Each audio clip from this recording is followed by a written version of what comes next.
So in the previous lesson, we just spent a little bit of time talking about the fundamental and the foundational points, preliminary points, relating to the study of medieval philosophy.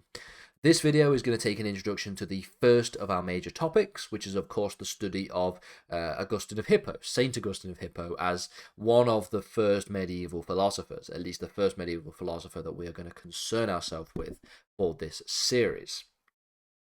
We're going to spend some time looking at the life and early writings of St. Augustine of Hippo, talking about him as a theologian, but also talking about him as a philosopher, arguably being one of the most, if not the most, influential philosophers and theologians of this period that effectively influences the rest of philosophy in the medieval period, and potentially even further than the medieval period, looking even further than Augustine himself.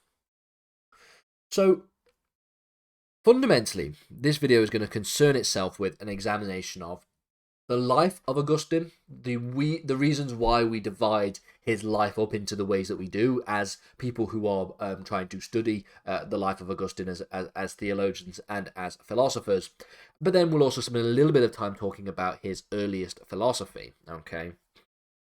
So, we divide, for the most part, the life of St. Augustine into two periods, into two main periods, okay?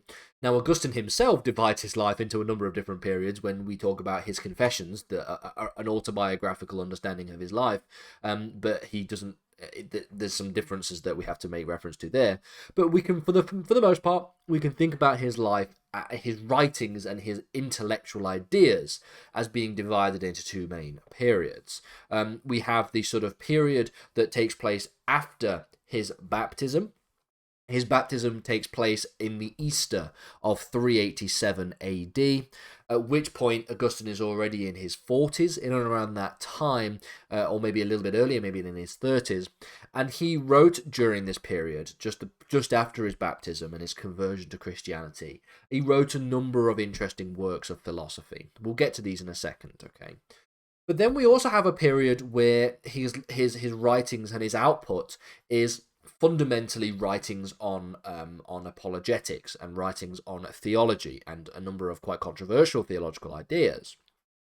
This is part of the later period of his life. He would become ordained as as Saint Augustine of Hippo in Algeria in 391 AD, and he would stay there and remain as an ordained saint at this point until his death in 430 AD. So he spends, for the most part, 40 years as Saint Augustine of Hippo. The point here is that sort of the 387 period, the period from 387 to 391, is a period where he is writing about some of the interesting elements of philosophy. Not exclusively philosophy, of course he's converted to Christianity by this point, so Christian thoughts and doctrines still begin to take shape at this period as well. But it is not until his ordained position as Saint Augustine of Hippo in 391 do we see him become something of an apologetic, something of a theologian and a pure theologian, writing about biblical interpretation and writing about these kinds of ideas, writing his Confessions, a 13-work book which essentially documents his journey in life through to his conversion to Christianity. Now, in terms of philosophical influences, you could understand him as being something of influenced by something of the Platonic movement on the one hand, metaphysically described as this idea known as Neoplatonism, okay? And what is so important and what is so interesting about the writings of St. Augustine is the fact that we have a situation where he is taking the writings of Plato and he takes the writings of Aristotle, okay, and he incorporates within that a mixture of sort of Neoplatonist, Aristotelian ideas into a sort of Christian and Jewish theology, creating some of the most interesting and some of the most influential philosophical ideas that, like I said, influences the entirety of the rest of the medieval period. You will see when we talk about people like Aquinas that Aquinas specifically is heavily influenced by the writings of Aristotle and Aristotelian ideas, and he does what Augustine does fundamentally. Writing a few hundred years later, he does a similar thing to what Augustine does, which is the melding together of this sort of Aristotelian later classical period of philosophy with the Christian theology that had developed prior. All of which really does influence the ways in which medieval philosophy operates. Fundamentally, though, it is a merging of the philosophical and the theological that really elevates Augustine's writings.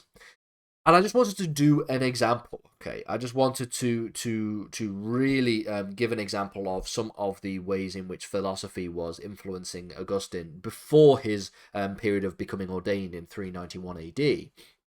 This is one of the earlier writings that are attributable to Augustine, the idea of Augustine and reason, a dialogue between two characters, one named Augustine, played by himself, as you would probably guess, the other, this character called Reason, in which Augustine is asked about his desire for knowledge. And in this dialogue between these two characters, Augustine wanted to know about God, and he wanted to know about the soul.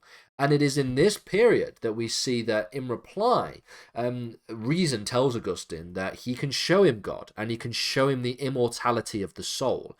And it is at this point that we see how the immortality of the soul is represented in this dialogue.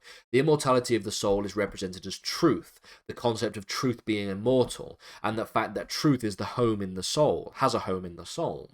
Truth is immortal in the sense that even if things were to pass away and to dissipate, it would still have been true that they did exist, and it would still be true that they did pass away and dissipate, thus suggesting that there is this objective truth of the world to which there is immortality in that idea.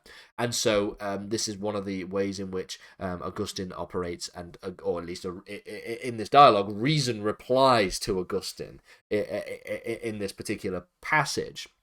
What is interesting as well is in this very same passage, what Augustine seems to do is renounce anything except faith in God. He renounces his sexuality, for example, at quite great lengths, all of which becomes a real interesting point at which in his writings we start to see the conversions into Christian thinkings. Of course, he had already converted to Christianity prior, and so this kind of idea of him eventually becoming ordained was something of a shift from the philosophical to the theological.